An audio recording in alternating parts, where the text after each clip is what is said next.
하나님의 말씀은 여호수아 6장 1절부터 21절까지입니다. 함께 봉독하겠습니다. 이스라엘 자손들로 말미암아 여리고는 굳게 닫혔고 출입하는 자가 없더라. 여호와께서 여호수아에게 이르시되 보라, 내가 여리고와 그 왕과 용사들을 내 손에 넘겨 주었으니 너희 모든 군사는 그 성을 둘러 성 주위를 매일 한 번씩 돌되 엿새 동안을 그리하라. 제사장 일곱은 일곱 양각 나팔을 붙잡고 언약궤 앞에서 나아갈 것이요 일곱째 날에는 그 성을 일곱 번 돌며 그 제사장들은 나팔을 불 것이며 제사장들이 양각 나팔을 길게 불어 그 나팔 소리가 너희에게 들릴 때에는 백성은 다 큰 소리로 외쳐 부를 것이라. 그리하면 그 성벽이 무너져 내리리니 백성은 각기 앞으로 올라갈지니라 하시매, 눈의 아들 여호수아가 제사장들을 불러 그들에게 이르되 너희는 언약궤를 메고 제사장 일곱은 양각 나팔 일곱을 잡고 여호와의 궤 앞에서 나아가라 하고, 또 백성에게 이르시되 나아가서 그 성을 돌되 무장한 자들이 여호와의 궤 앞에서 나아갈지니라 하니라. 여호수아가 백성에게 이르기를 마침에 제사장 일곱은 양각 나팔 일곱을 잡고 여호와 앞에서 나아가며 나팔을 불고 여호와의 언약궤는 그 뒤를 따르며 그 무장한 자들은 나팔 부는 제사장들 앞에서 행진하며 후군은 궤 뒤를 따르고 제사장들은 나팔을 불며 행진하더라. 여호수아가 백성에게 명령하여 이르되 너희는 외치지 말며 너희 음성을 들리게 하지 말며 너희 입에서 아무 말도 내지 말라. 그리하다가 내가 너희에게 명령하여 외치라 하는 날에 외치니라 하라 하고, 여호와의 궤가 그 성을 한번 돌게 하고 그들의 진영으로 들어와서 진영에서 자니라. 또 여호수아가 아침에 일찍 일어나 제사장들이 여호와의 궤를 메고 제사장 일곱은 양각 나팔 일곱을 잡고 여호와의 궤 앞에서 계속 행진하며 나팔을 불고 무장한 자들은 그 앞에 행진하며 후군은 여호와의 궤 뒤를 따르고 제사장들은 나팔을 불며 행진하니라. 그 둘째 날에도 그 성을 한번 돌고 진영으로 돌아오니라. 엿새 동안을 이같이 행하니라. 일곱째 날 새벽에 그들이 일찍 일어나서 전과 같은 방식으로 그 성을 일곱 번 도니 그 성을 일곱 번 돌기는 그날 뿐이었더라. 일곱 번째 제사장들이 나팔을 불 때에 여호수아가 백성에게 이르되 외치라. 여호와께서 너희에게 상을 주셨느니라. 이 성과 그 가운데 있는 모든 것은 여호와께서 온전히 바치되 기생나합과 그 집에 동거하는 자는 모두 살려주라. 이는 우리가 보낸 사자들을 그가 숨겨 주었음이니라. 너희는 온전히 바치고 그 바친 것 중에서 어떤 것이든지 취하여 너희가 이스라엘 진영으로 바치는 것이 되게 하여 고통을 당하게 되지 아니하도록 오직 너희는 그 바친 물건에 손대지 말라. 은금과 동철 기구들은 다 여호와께 구별된 것이니 그것을 여호와의 곳간에 드릴지니라 하니라. 이에 백성은 외치고 제사장들은 나팔을 불매 백성이 나팔 소리를 들을 때에 크게 소리질러 외치니 성벽이 무너져 내린지라. 백성이 각기 앞으로 나아가 그 성에 들어가서 그 성을 점령하고 그 성 안에 있는 모든 것을 온전히 바치되 남녀노소와 소와 양과 나귀를 칼날로 멸하니라. 아멘. 이 말씀에 은혜 있으시기 바랍니다. 우리는 이제 지난 시간에 요단강을 건넌 이스라엘 백성들, 그리고 그 이스라엘 백성들에게 하나님께서 전쟁에 앞서 할 일을 행하도록 말씀하시는 것을 우리가 보았습니다. 오늘은 이제 이 여호수아서에서 첫 번째 전쟁이라 할 수 있는 여리고 전쟁, 여리고 성을 함락하는 모습을 우리가 살펴보겠습니다. 자, 1절 보겠습니다. 먼저 여호수아서 6장 1절 시작. 이스라엘 자손들로 말미암아 여리고는 굳게 닫혔고 출입하는 자가 없더라. 이제 여리고 전쟁이 시작되었는데 여리고 성의 이 상태를 보여주고 있죠. 여리고 사람들은 이미 전의를 상실했다고도 볼 수 있어요. 왜요? 언제부터요? 우리가 계속 말씀을 통해서 알 수 있듯이 여리고 사람들은 이 가나안 족속들은 이미 이스라엘 백성들이 애굽을 탈출해서 출애굽을 해서 애굽을 나와서 홍해를 건너고 광야 40년을 지나고 그리고 요단 동편을 지나 바산 왕 옥을 무찌르고 시온과 옥을 무찌르고 그리고 그들을 멸하고 가나안 땅을 향해 지금 오고 있다는 소식을 이미 계속 듣고 있었던 거예요. 그렇게 오는 과정의 모든 과정들을 가나안 족속들은 이미 듣고 그 과정 속에서 역사하신 하나님의 능력, 하나님의 그 진정한 하나님 유일하신 참된 하나님이시라는 것을 그들이 알게 되죠. 깨닫게 되죠. 그래서 그들 마음 가운데 어떤 마음이 들었습니까? 요단강을 건너는 그 요단강을 건널 때 마른 땅으로 건넜다는 그 소식을 듣고 그 일을 행하신 그 하나님이 참된 하나님이시라. 그래서 그걸 깨닫고 마음이 녹았고 정신을 잃었다. 마음이 녹았고 이미 그들은 이 전쟁에서 이걸 막아낼 재간이 없다는 걸 그들은 아마 알고 있었을 거예요. 그래서 자신들이 지금 아마 이 전쟁에서 이기지 못할 거라는 걸 이들도 알고 있겠죠. 그래서 그들이 한 가지 붙잡을 수 있는 한 가지 방법은 이거밖에 없는 거예요. 모든 성문을 걸어 잠궈라. 여리고 성만큼은 그래도 견고한 성이니까 이 성만큼은 무너뜨리지 못하지 않을까라고 하는 기대감, 마지막 소망이 되는 거죠. 여기서 성문을 굳게 닫고 그 누구도 나오지 않았대요. 여러분 당시 이 여리고성에 살고 있었던 사람이 약 1000명에서 1500명 1000명에서 1500명이 살고 있어요. 근데 지금 이스라엘 백성들은 몇 명이에요? 약 300만 명이에요. 인원수에서 이미 결정 난 거죠. 이들은 자신들이 이 전쟁에서 이길 수 있는 확률은 제로에 가까운 거예요. 그러니까 마지막 이들에게 보루는 이 여리고 성 하나밖에 없어요. 여리고 성 안에서 모든 문을 걸어 잠그고 그 안에서 버티기를 시작하는 거죠. 아주 쥐죽은 듯. 그러니까 눈에 보이는 이 300만 명이나 되는 이 이스라엘과 전쟁하려니 방법이 없었겠죠. 모든 빗장을 걸어 잠그고 버티기 작전. 아마 전의도 상실했어요. 마지막 보루가 지금 여리고성이에요. 근데 이 여리고성을 여리고성을 함락시켜야 되는데 그러면 이 여리고성에 들어가기 위해서는 이 안에 들어가서 이 여리고 사람들 군사들을 다 진멸 공격하기 위해서는 들어가야 되는데 들어갈 방법이 없잖아요. 하나님이 그 방법을 여호수아에게 말씀하시는 거죠. 자, 볼게요. 먼저 2절을 볼까요?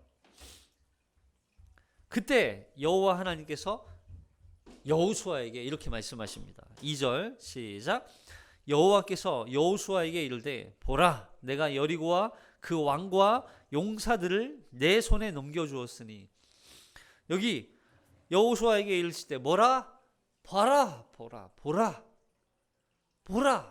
이 전쟁을 어떻게 승리하게 하실지 봐라. 그러니까 결국 여러분 믿음은 이길 거야. 단순히 이게 아니라 믿음은 뭐예요? 하나님의 말씀에 대한 신뢰가 믿음이에요. 봐라. 뭘 봐요? 봐라. 내가 일하는 걸 봐라. 하나님이 역사하시는 걸 봐라. 광야에서 불순종으로 이들이 하나님께서 불뱀을 보내서 이들이 하나님 앞에 심판받아 다 죽어가는 그 상황에서 불뱀에 물려서 다 죽어가는 그들에게 하나님이 뭐라고 말씀하세요? 놋뱀을 세워 그 놋뱀을 봐라 그러잖아요. 봐라. 왜냐하면 그걸 바라보는 게 믿음이란 말이에요. 그 놋뱀 자체가 어떤 신비한 능력, 치유의 능력이 있는 게 아니라 그 놋뱀을 바라보는 게 믿음이라고요. 이 말씀도 마찬가지예요. 아, 우리가 이길 거야. 하나님이 우리에게 약속의 땅을 주셨으니까 우리는 단순히 그냥 와, 아무것도 안 해도 이기겠지. 아무것도 안 해도 우리는 승리하겠지. 그게 아니라 이건 맹신이에요. 믿음은 뭐예요? 그래, 하나님의 말씀, 하나님이 말씀하셨으니까, 하나님이 약속하셨으니까 반드시 그 여리고와 그 왕과 군사들을, 용사들을 내 손에 넘겨주겠다고 말씀하셨으니까 그 말씀을 믿고, 그 말씀에 대한 믿음이에요. 그 말씀에 대한 믿음. 여러분 생각해 보세요. 이 전쟁을 이겼다라고 말하려면, 우와 이겼다라고 말하려면 적들을 싸워서 죽여야 되잖아요. 근데 적이 안 나와요. 쳐 들어가야 돼요. 근데 쳐 들어갈 수가 없는 상황이에요. 문도 꽁꽁 걸어 잠궜어요. 이게 그냥 아무렇게나 올라가면 문이 열리는 그런 문이 아니잖아요. 꽁꽁 걸어 잠갔어요. 그 문을 부시지 않으면, 그 담을 넘어가지 않으면, 성벽을 올라타 넘어가지 않으면 이길 방법이 없는 거예요. 지금처럼 무슨 사다리가 있는 것도 아니고,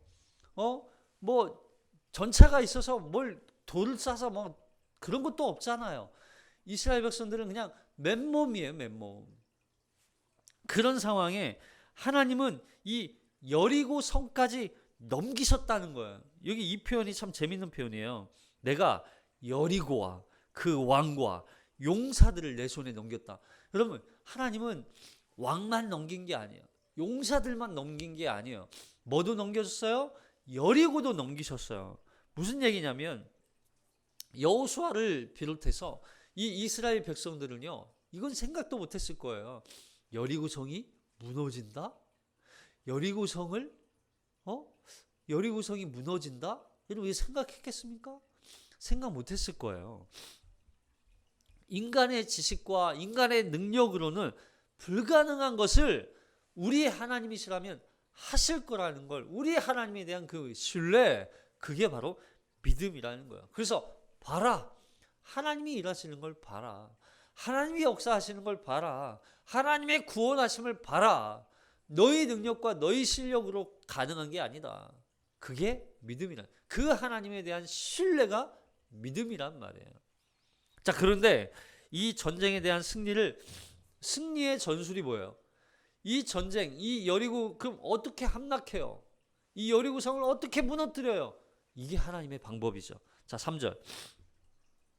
3절부터 7절까지 시작. 너희 모든 군사는 그 성을 둘러 성 주위를 매일 한 번씩 돌되 엿새 동안을 그리하라. 제사장 7은 7 양각 나팔을 잡고 언약궤 앞에서 나아갈 것이요, 7째 날에는 그 성을 7번 돌며 그 제사장들은 나팔을 불 것이며, 제사장들이 양각 나팔을 길게 불어 그 나팔 소리가 너희에게 들릴 때에는 백성은 다 큰 소리로 외쳐 부를 것이라. 그리하면 그 성벽이 무너져 내리리니 백성은 각기 앞으로 올라갈지니라 하시매, 눈의 아들 여호수아가 제사장들을 불러 그들에게 이르되 너희는 언약궤를 메고 제사장 7은 양각 나팔 7을 잡고 언약 여호와의 궤 앞에서 나아가라 하고, 또 백성에게 이르되 나아가서 그 성을 돌되 무장한 자들이 여호와의 궤 앞에서 나아갈지니라 하니라. 여러분, 이 상황에 무기를 준비하고 성벽을 무너뜨릴 방도를 찾고, 그죠? 그걸 준비해야 되잖아요. 그런 준비가 아니에요. 단순히 여리고 성을 그냥 군인 쓰고 언약궤를 맨 제사장들이 쓰고 군인 쓰고 해가지고 그냥 여리고 성을 돌라는 거예요. 매일 한 바퀴씩 6일 동안 돌고 7일째에는 7바퀴를 도는 거, 그리고 나팔을 부는 거예요. 그럼 이 여리고 성이, 제가 그림을 넣어드렸죠. 여리고 성 한번 보세요. 이 여리고 성이 어떻게 엄청난 큰 어마어마하게 큰 그런 성이 아니에요. 이 성은요, 그냥 언덕에, 이렇게 생긴 언덕에 세워진, 그냥 물론 튼튼하게 세웠죠. 튼튼하게 언덕 위에 세워졌으니까 난공불락이에요. 이 성을 공격하기 위해서는 오르막으로 올라가야 되고, 또 뭐 문이 사방으로 나 있는 게 아니잖아요. 필요한 곳에만 딱 나 있으니까 거기만 공격해야 돼요. 그러니까 보통 이런 전쟁에서 승리할 수 있는 방법은요, 뭐 많지 않아요. 그냥 버티면 돼요. 그냥 버티면. 그리고 더군다나 이 여리고성이 크지 않기 때문에 약 한 뭐 600m 뭐 지름이 뭐 둘레가 600m, 700m, 뭐 800m 뭐 이런다고 하는데, 뭐 어떤 저기 학자는 또 뭐 400m, 500m밖에 안 된다 뭐 그러기도 하고, 어쨌든 걸어서 30분, 20분, 30분밖에 걸리지 않아요. 한 바퀴 도는데. 예.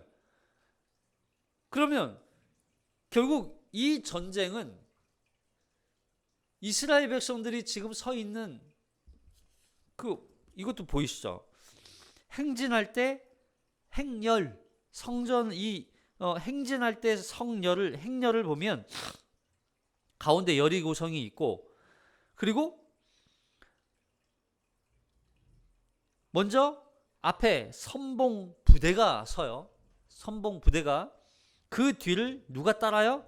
나팔을 든 7 제사장들이 따라가요. 그리고 그 뒤에 언약궤가 따라가요. 그리고 그 뒤에 후비 부대가 또 군인들이 서서 따라가는 거예요. 그러니까 지금 여리고성을 보세요. 이 행렬만 보더라도 여리고성을 정복하기 위한 목적으로 보이십니까? 아니면 다른 목적으로 보이십니까? 만약 여리고성을 정복하기 위한 목적이었다면 이렇게 진영을 다듬어서 행렬을 이렇게 걸어갈 필요가 있을까요? 없을까요? 없어요. 그냥 그 입구에 모든 그 부대 그리고 백성들 다 이렇게 정렬해 놓고 전진 앞으로 가면 돼요. 무기 하나씩 들고. 근데 이거는 뭔가 좀 이상하지 않아요? 그러니까 이 여리고성 정복 전쟁 자체는 이 여리고성을 무너뜨리고 정복하기 위한 목적이 아니에요. 우린 여기서 오해해요. 우리 인생 앞에도 여리고성이 있습니다. 우리는 그 여리고성을 말씀에 순종함으로 걸어가면, 순종하면 이 여리고성은 무너지게 되어 있습니다. 하나님이 그 어떤 여리고성도 무너뜨리게 하십니다. 무너뜨리게 하실 것입니다. 생각해 보세요. 여리고성을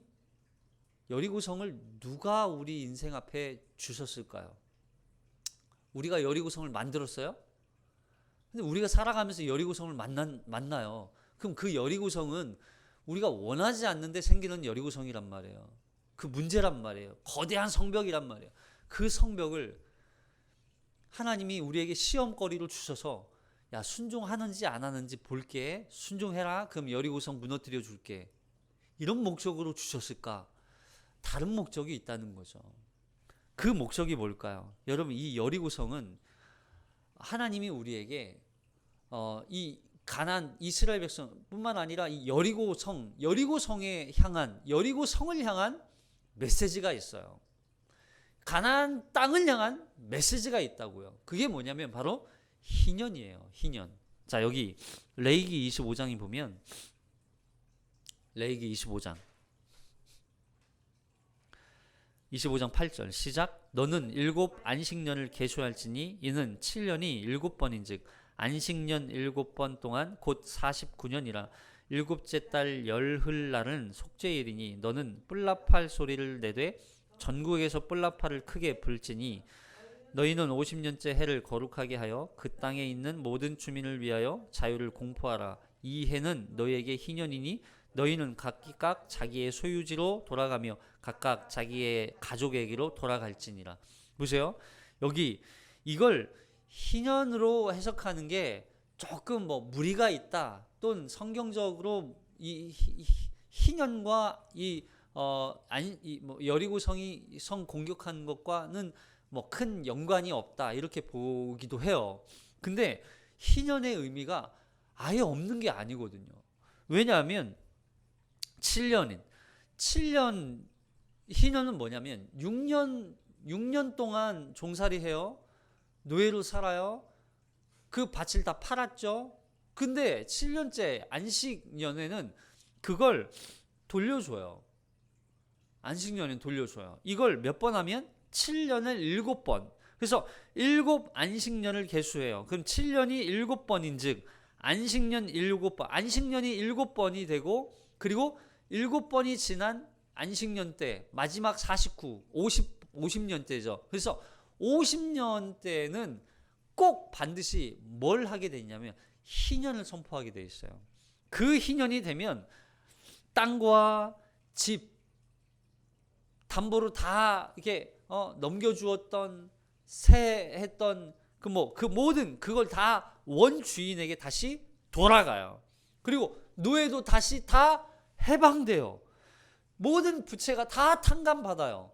이게 희년이에요. 근데 그 희년의 목적이 단순히 야 원래대로 돌려 너 불쌍하잖아 이게 아니라 그 땅을 회복시키는 것인 동시에 땅의 회복이에요. 땅도 쉬어야 돼요. 50년째에는 땅도 쉬어요. 모든 걸 다 돌아가는 거 원상태로. 땅의 회복뿐만 아니라 그 땅의 주인이 누구라는 거예요. 하나님이심을 고백하는 선포하는 거예요. 더군다나 모든 죄의 종 노예로 살았던 모든 노예들에게도 자유를 선포해 주는 거예요. 이게 왜 중요하냐면 우리가 그런 존재들이라는 거예요. 우리가 죄의 종으로 세상의 종으로 노예로 살아간 죄 장아찌로 살아가는 우리들 여전히 이 세상에 매여서 하나님이 주인이 아닌 이 세상에 내가 주인으로 내가 살아가는 그 인생에 참된 왕이 하나님이심을 선포하는 게 희년이란 말이에요. 진정한 주인이 하나님이심을 선포하고 모든 종되었던 자들에게 자유를 선포하는 게 희년이란 말이에요. 그래서 희년이 되면 그때 뭘 불어요? 나팔을 불어요.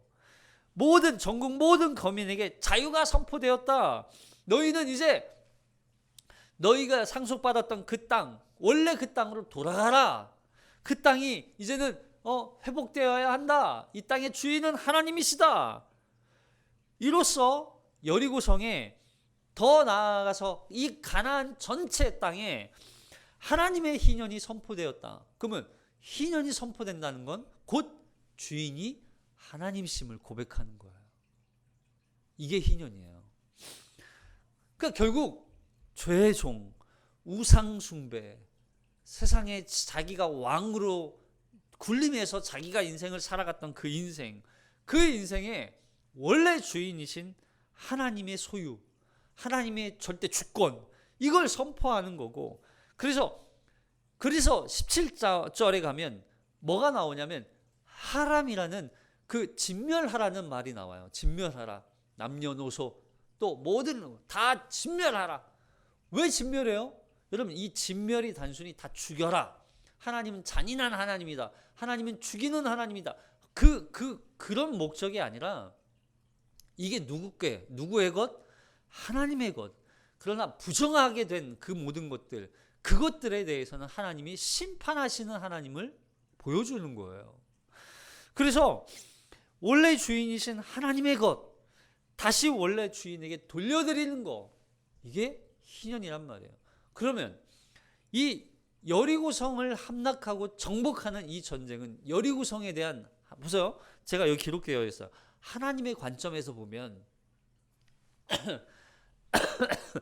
하나님의 관점에서 보면 이 여리고성을 정복하는 건 여리고성에 대한 뭐예요? 심판이에요. 하나님의 심판이에요. 더군다나 지금 보세요.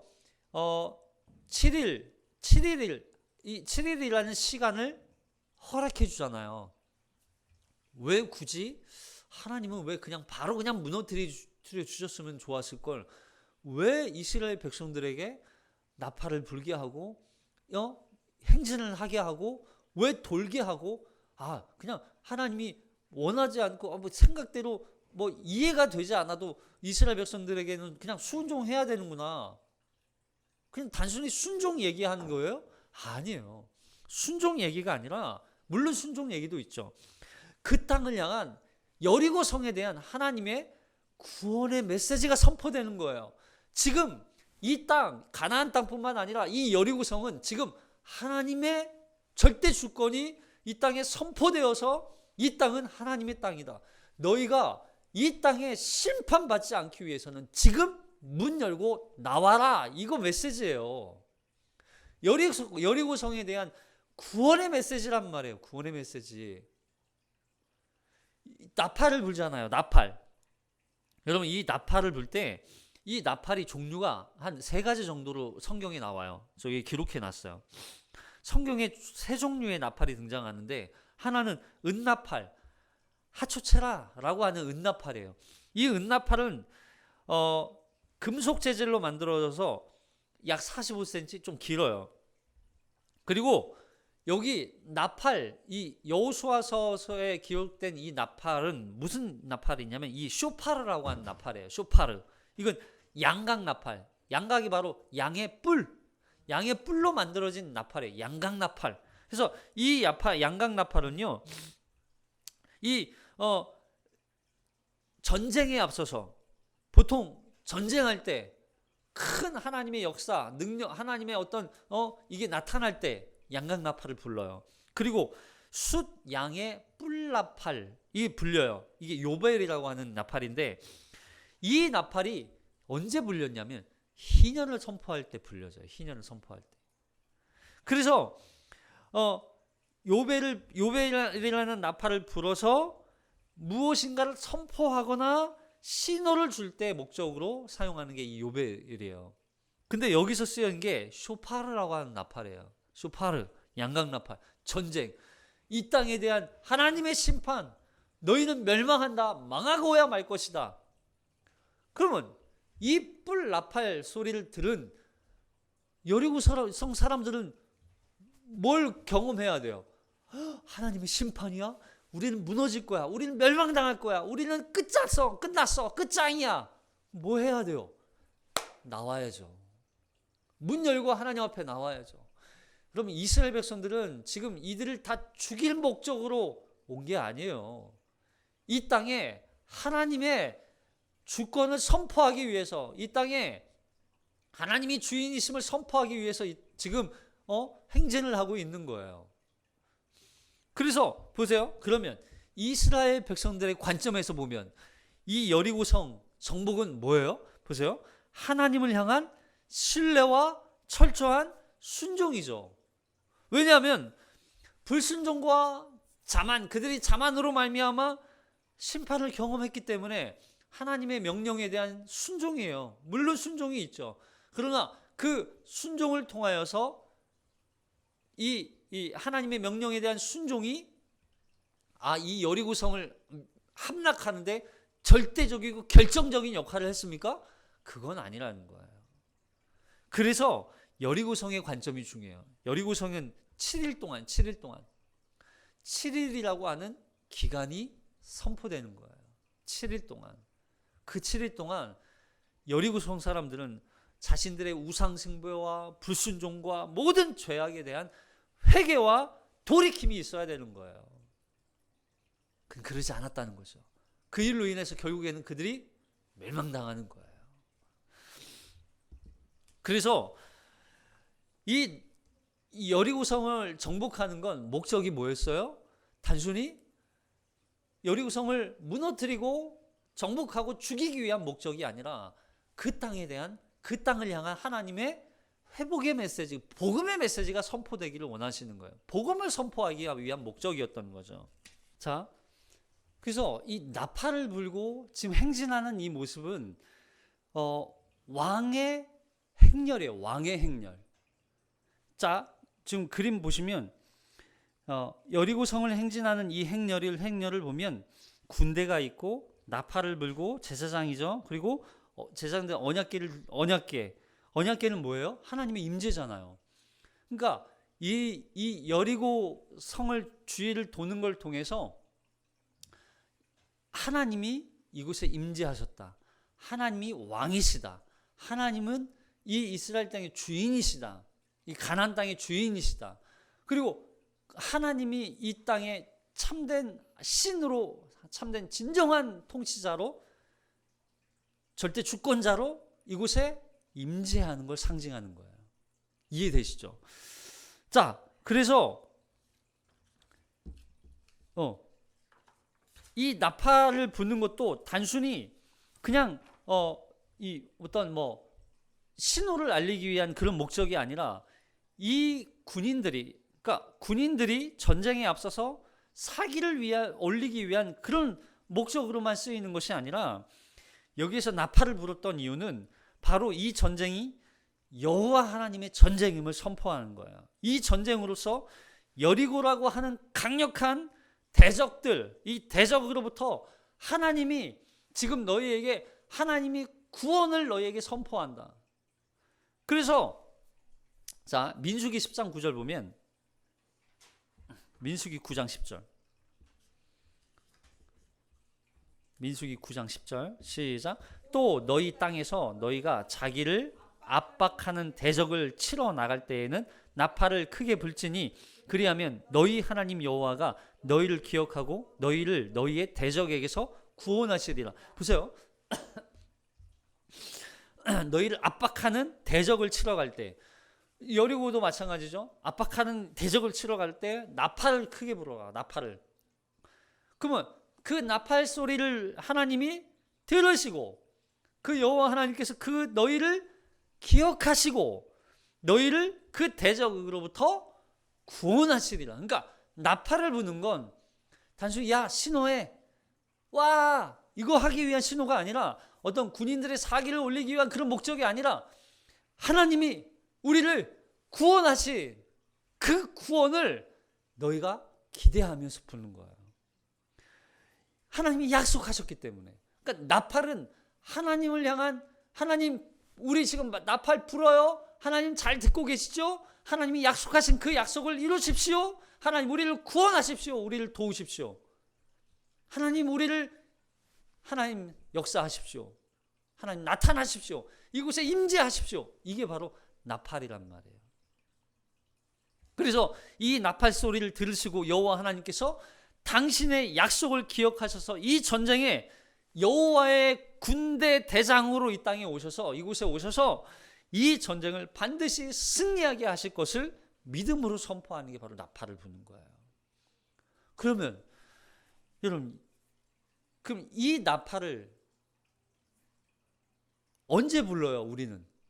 우리도 이때만 그냥 이렇게 여리고 전쟁할 때, 이스라엘 백성들이 전쟁할 때 압박하는 자들이 있을 때 우리도 나팔 부를 수 있을까요? 없을까요?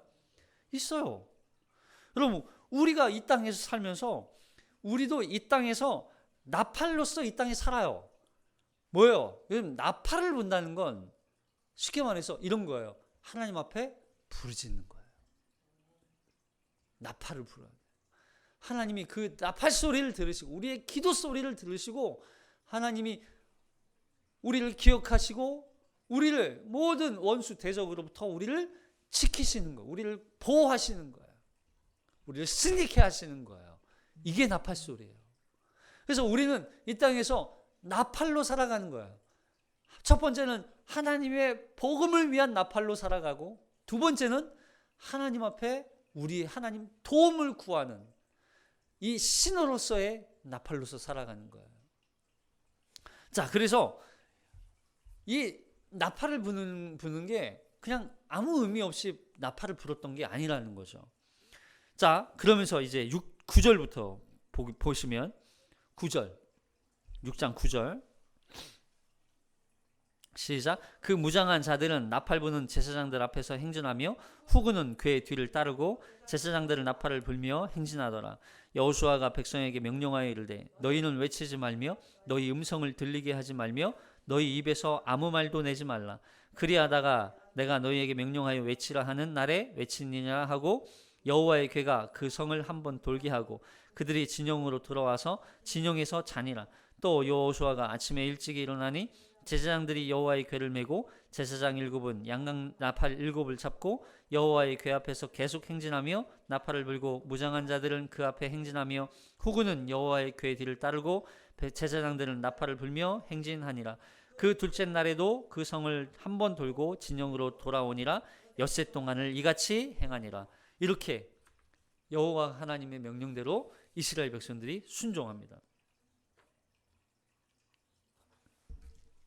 자, 그리고 더 계속해서 살펴보면 15절 시작.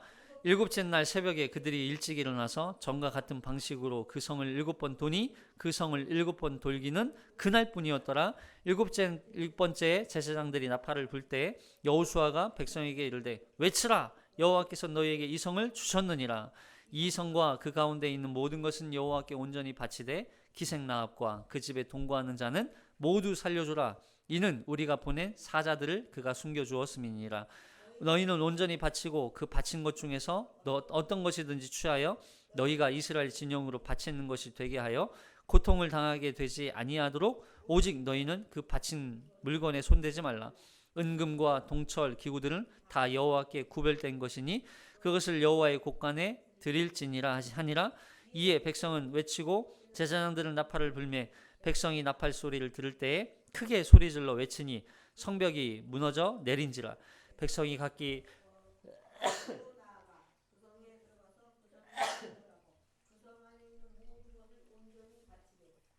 노소와 소와 양과 나귀를 칼날로 멸하니라. 아멘. 자, 이제 여리고성이 무너졌어요. 와르르 무너졌어요. 무너지면서 어떤 약속을 지켜야 돼요? 이제 이 기생 라합과 했던 약속을 지켜야 되는 거예요. 기생 라합과 그 집에 동거하는 자는 모두 살려주라. 여러분 이게 그러니까 이렇게 보면 이 여리고 전쟁의 클라이막스 이게 우리는 이렇게 생각하잖아요. 여리고 전쟁의 클라이막스는 이스라엘 백성들이 여리고성을 돌고 일곱째 날 돌고 나팔 불고 함성 와 외치자 무너졌다. 여리고성이 무너졌다. 여기에 포커스가 있는 것처럼 보여요. 근데 제가 오늘 말씀에 관통하는 이 말씀의 내용으로 보면 결국 이 여리고성에서 클라이막스는 누구의 구원입니까? 라합의 구원이에요. 라합의 구원. 모든 여리고 사람들 1000명에서 1500여 명, 이 모든 사람들이 다 죽임을 당해요. 그러나 그 가운데 기생 라합과 그 가정에 있던 집사람들, 가족들만 살아나는 거예요. 왜요? 이게 하나님의 약속이기 때문에. 결국 여리고성의 정복, 멸망, 함락, 이 여리고 전쟁은 여리고성을 무너뜨리는 목적이 아니에요. 하나님이 진정한 왕으로 통치자로 이 땅에 하나님이 세워주시고 그리고 그 하나님께서 약속하신 그 약속을 지키기 위해서 라합을 살리시는 이 모습이 이 여리고 전쟁에서 등장하는 내용인 거예요. 이걸 통해서 이게 바로 하나님의 절대적인 주권, 하나님의 통치, 왕, 하나님이 주인이심을 고백하지 않으면 여리고성은 우리 인생에도 여리고성이 항상 있잖아요. 뭐 여리고성 무너지면 또 세워지고 무너지면 또 세워지고 맨날 그때마다 하나님 앞에 또 순종을 가르치고 그거 얘기하는 게 아니잖아요. 물론 그런 어려움도 있죠. 그러나 여리고는요 불순종이에요. 불순종. 우리 인생에도 불순종이 있다고 해서 그 여리고를 똑같이 또 순종을 가르치기 위해서 그 불순종의 벽을 계속 우리 스스로 쌓고 있다는 얘기를 하는 게 아니잖아요. 물론 그럴 수도 있죠. 근데 여기에서 이 성경에서 말하는 건 그런 관점이 아니라 여리고성은 불순종의 핵심이에요. 여리고성은 우상 숭배의 핵심이라고요. 그걸 하나님이 이 가나안 전쟁의 첫 번째로 하나님이 그 성을 무너뜨리는 걸 통해서 하나님의 주권을, 하나님의 통치, 하나님의 왕되심, 하나님이 주인이심, 이걸 드러내는 거라고요. 그래서 그 주인된 땅, 그리고 이 땅을 향한 하나님이 전쟁의 메시지. 여러분, 그 나팔을 분다는 건 단순히 신호만 하는 것뿐만이 아니라, 나팔을 부는 건 마지막 때, 여러분 그 마태복음 저희 안 읽고 넘어왔는데, 여기 마태복음 보면, 마태복음 24장 31절에 보면, 마태복음 24장 31절 시작. 그가 큰 나팔 소리와 함께 천사들을 보내리니 그들이 그의 택하신 자들을 하늘 이 끝에서 저 끝까지 사방에서 모으리라. 그럼 나팔 불 때 무슨 일이 일어나요? 마지막 종말이 일어나는 거예요.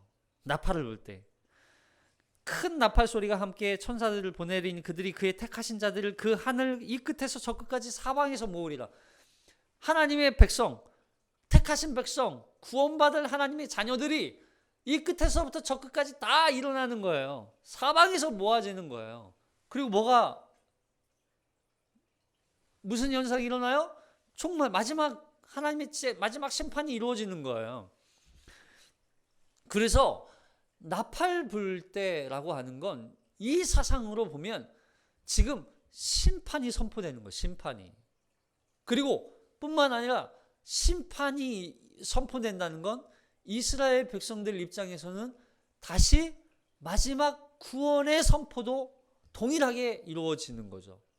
심판은 곧 구원이에요. 최종적 구원. 자, 그래서 계시록 11장 15절에 보면, 계시록 11장 15절 시작. 일곱째 천사가 나팔을 불매 하늘에 큰 음성들이 나서 이르되 세상 나라가 우리 주와 그의 그리스도의 나라가 되어 그가 세세토록 왕노릇하실. 결국에는 나팔을 부는 건 그 그리스도께서 이 땅의 통치자로, 왕으로 다시 오시는 날, 그날이 바로 나팔을 부는 날이에요. 그러면 이 여리고 전복 전쟁을 통해서 우리에게 주시는 메시지는 뭐예요? 이 우상 숭배로 가득하고 불순종의 온산지라고 볼 수 있는 이 여리고성을 하나님께서 멸망시키시는 걸 통해서, 무너뜨리시는 걸 통해서 하나님만이 진정한 왕이심을 드러내시는 거예요. 그 앞에 이스라엘 백성들은 뭐 하는 거예요? 순종하는 거예요. 그리고 여리고 성 사람들은 뭘 해야 돼요? 그 앞에 회개하고 통회하고 자복하고 돌이키는 걸 해야 되는 거죠. 이걸 우리에게 메시지로 주시는 거예요. 그리고 여리고성을 무너뜨리고 이제 여리고성을 차지합니다. 그 안에 있는 모든 것들을 다 차지하게 하라고 말씀하세요. 그때 여호수아가 명령하는데, 여리고성이 무너지면 그 성 안에 있는 모든 것을 불태워라. 다 불태우고 금, 은, 노, 철로 만든 물건만은 구별하여서 여호와께 바쳐라. 아니, 왜 바쳐요? 우리 하나님이 이거 없어요? 하나님 가난하세요? 여호와의 곳간에 모아라. 아니, 우리 하나님이 도대체 왜 이걸 자꾸 이렇게 하렘 이걸 자꾸 모으라고, 만지지도 말고 갖지도 말라고 말씀하시는가? 우리 하나님 도대체, 하나님은 부자가 되고 싶으신 건가? 그런 목적이에요? 아니에요. 이건 하나님이 왕이심을 고백하는 거예요. 그래서 모든 건 다 진멸하되 그리고 더군다나 이 첫 번째 전투잖아요. 첫 번째 전투에서 얻어진 승리의 전리품 다 누구 거예요? 하나님 거라는 고백을 하는 거예요. 여러분, 이게 우리 인생의 첫 번째가 되지 않으면 우리 인생에서 내가 왕이 될 확률이 너무나 높아요. 이 고백이 하나님이 통치자이십니다. 하나님이 왕이십니다. 이 고백이 되지 않고 이 첫 번, 이 전리품을 또 하나님이 말씀하신 하람이라고 말씀하신 걸 하나님 앞에 드리고 그 주권을 인정하지 않으면 우리 인생에서 내가 하나님이 될 확률이 너무나 높은 거예요. 그래서 하나님이 바쳐라 말씀하시는 거죠. 여러분, 이게 우리가 뭐 11조의 개념, 뭐 헌금의 개념, 자꾸 오늘날 이 11조나 헌금에 대해서 하지 않아도 된다, 헌금할 필요 없다, 또는 헌금은 해야 한다, 이런 얘기를 자꾸 하는데, 그럼 이런 개념이 없어졌으면 좋겠어요. 왜냐하면 지금 그 헌금을 하냐 안 하냐의 문제가 아니라 그런 문제가 아니에요. 그럼 신앙이라고 하는 건 뭐예요? 하나님을 왕으로 인정하는 거예요. 하나님만이 통치자이십니다. 하나님만이 진정한 왕이십니다라고 고백하는 게 신앙이란 말이에요. 그 하나님이 나를 구원하시기 위해서, 그러면 그 구원의 기쁨과 감격의 그 믿음의 표현으로 뭘 하는 거예요? 헌금하는 거예요. 그리고 자, 하나님 앞에 바쳤어요. 누구의 것이에요? 하나님의 것이에요. 하나님의 것이라는 고백이 그 안에 담겨 있는 거예요. 신앙 고백이에요. 그러면 내가 하나님께 드리는 11조의 개념, 헌금의 개념이 내가 있는 것 중에 그냥 이거는 그냥 감사하다, 하나님께 드려. 그럼 이런 감사의 어떤 조건이 되지 않아요. 뭐예요? 나의 것은 다 하나님의 것입니다라는 고백이에요. 이게 세워지지 않으면 하나님에 대한 절대 주권을 인정할 수가 없어요. 하나님의 통치자, 하나님의 왕이심을 고백한다는 건 말이 안 되는 거예요. 이런 차원에서 접근하지 않으면 헌금할 수 없어요. 11조 못해요. 하나님, 모든 것이 다 주님의 것입니다. 하나님의 것입니다. 내가 얻은 모든 것은 다 하나님이 주신 겁니다. 나는 전부를 하나님께 바칩니다. 그러나 전부를 드리면 내가 이 땅에서 살 수가 없사오니 하나님, 그럼에도 내가 드릴 수 있는 최소한의 일을 하나님께 드립니다. 일을 드립니다. 이게 11조예요. 이게 헌금이에요. 이거 안 드려요? 그러면 하나님과 겸하여 하나님과 재물을 겸하여 섬길 수 없느니라, 이 말씀에 걸리는 거예요. 마찬가지예요. 뭐 은, 금, 동, 철, 이게 부정하니까, 이거 만지면 부정해지니까 너 죽는다, 이런 차원이 아니라고요. 하나님께 하나님 거야. 하나님 거 바칩니다. 다 하나님께 드립니다. 하나님의 것입니다. 나는 아무것도 아닙니다. 나는 하나님이 주시는 것만 얻겠습니다. 기쁨으로 살겠습니다. 감사함으로 살겠습니다. 그게 하나님께 바치는 고백인 것입니다. 여러분, 이 여리고 전쟁은 한 가지입니다. 우리에게 주는 가르침은 하나님만이 참된 왕이심을 고백하는, 그리고 이 땅에 그 여리고 땅 가운데 하나님의 심판의 메시지가 선포될 때 그들은 하나님 앞으로 돌이켜야 되고 회개해야 되고 나와야 되는 거야. 이 세상을 향하여서 동일합니다. 우리는 이 땅에 하나님의 나팔로서 이 땅에 우리는 나아가요. 이 세상, 이 땅 가운데 하나님의 절대적인 하나님의 왕이심을 드러내고 선포하는 사람으로서 우리는 살아가요. 그때 여러분, 우리의 삶을 통해서 뭘 고백해요? 하나님이 왕이심을 고백하는 거예요. 그걸 인정하지 않고 부정하는 자들에게 하나님의 심판의 메시지가 선포되는 것이고 무너지는 거예요. 사랑하는 성도 여러분, 하나님이 우리의 왕이심을 고백하시기 바랍니다. 하나님만이 우리의 통치자이심을 고백하시기 바랍니다. 하나님만이 나의 유일하신 구원자, 그리고 하나님 앞에 내가 나팔로서 이 땅 가운데 하나님의 복음을 선포하는 자로서 살아가고, 뿐만 아니라 하나님의 나팔로서 이 땅에서 하나님의 영광을 드러내며 화평을 선포하고 복음을 선포하며 심판을 선포할 때 그들이 하나님 앞으로 돌아오도록 하는 나팔로서 살아가는 자들이 그리스도인으로서 우리 앞에 놓여있는 사명을 감당하는 자들, 주님의 이름으로 되시기를 주님의 이름으로 축복합니다. 기도하겠습니다.